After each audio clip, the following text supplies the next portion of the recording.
okenye Isioma. Na-agaziela gị nne.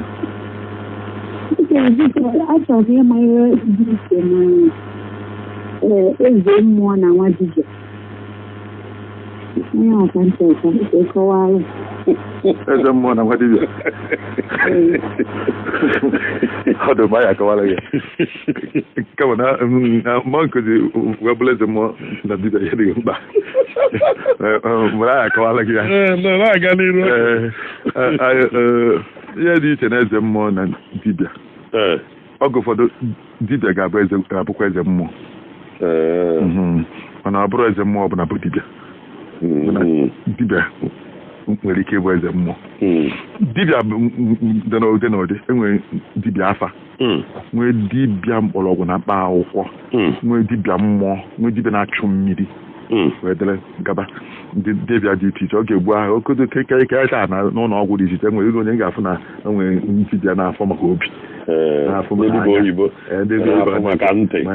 ndị anya, nwee ndị na-afụ nke ụmụaka. Ọ dịkwa n'oge gboo dibịa bịa kedụ nke na-agwọ sị na na-agwọ mkpọrọgwụ na mkpa akwụkwọ, na na-eji enye ọgwụ afọ ime onye na-achọ nwa. Nwee dibịa na-achụ mmụọ ọjọọ, nwee ndị na-eji mmiri wetara gaba. Ndị a bụ dibịa. Oge ụfọdụkwa dibịa ahụ enwekwa alụsị ọ na-efe, ọ bụ isi o nwere otu alụsị si ama. Alụsị nke mmanya na nna ya bụ onye isi alụsị wee nwụọ. Mgbe ahụ nna ya bụ onye isi alụsị, nwa ya nwoke bụ dibịa.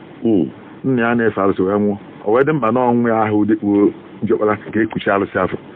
Ifugo na onye abụrụ dibịa bụrụkwa eze mmụọ. Mana enwe nke nwee eze mmụọ na-abụrụ dibịa.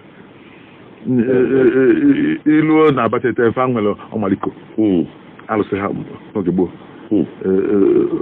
Iluo na nkwele enwere iyi ojii, nwee kịta ukpo, nwee ọkpa ime odu ụmụnachi nwee degaba. Ha ncha na-enwecha eze mmụọ eze mmụọ eze mmụọ eze mmụọ. Iluo na obi mmụọ ahụ a na-enwe efi ọkpa ime odu. Oge ahụ anyị na-etolite anyị machara efi ọkpa ime odu. Ọ na-ebu nnukwute ibu. Ọ bụ ụfọdụ ọbịa ọmakpuchie ụzọ, ụgbọala ga-ekwe na-eweli ya ọdụ ọgbaghị nkịtị. Ori ahụ ezie ihe egbu ya egbu, ọba n'ubi gị taa ihe nna anyị ka emesịa biko na-eluli ya aka ma jee n'ebe ọzọ biko ka ụmụ nwee ife ha eli ịtakpọzi ahịa emezi gịnị onye na-ekwe na-eso ya n'azụ ije emepụ ya ọbara emepụ ya ọbara alụsị nwere efe ewe ụgwọ. Eze mmụọ ahụ ya nwee efi niile a nwere ewu niile nwere ọkụ ọpụta ọkụ ha na-enugharị n'obi n'okwu alụsị ahụ nke ọ chọrọ ugbu erie ha nwa ụmụ niile ezukọ ori ọkụ ede ezu ori ọkụ alụsị. Onye isi mmụọ afọ mgbe ihe niile ndị a nwerekwa anị alụsị ahụ ebe ọzọ na-akọ ihe na ya ada azụ ya azụ. Onye a bụ eze mmụọ. Eze mmụọ ahụ ịbịazịa n'okwu alụsị ahụ ndị na-eji atọ mmadụ na-alụsị.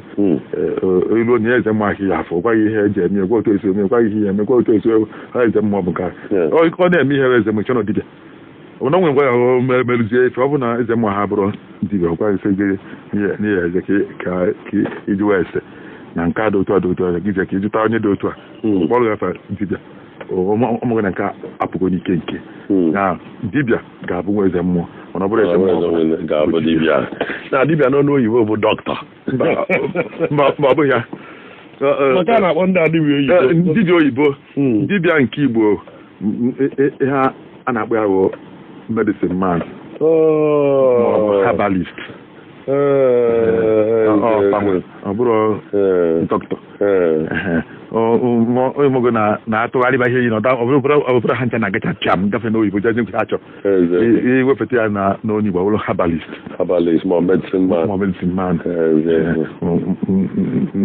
ma ọ bụ onye na-agbazi afa ndị adịghị iche ebuzie divina ndị na-ahụchazi ụdị iche ndị bịa n'afọ mmụọ ha nchegasị mana ọ bụrụ ha bụ dọkịta ikpe ya na n'Igbo onye gị ife ọzọ ozugbo.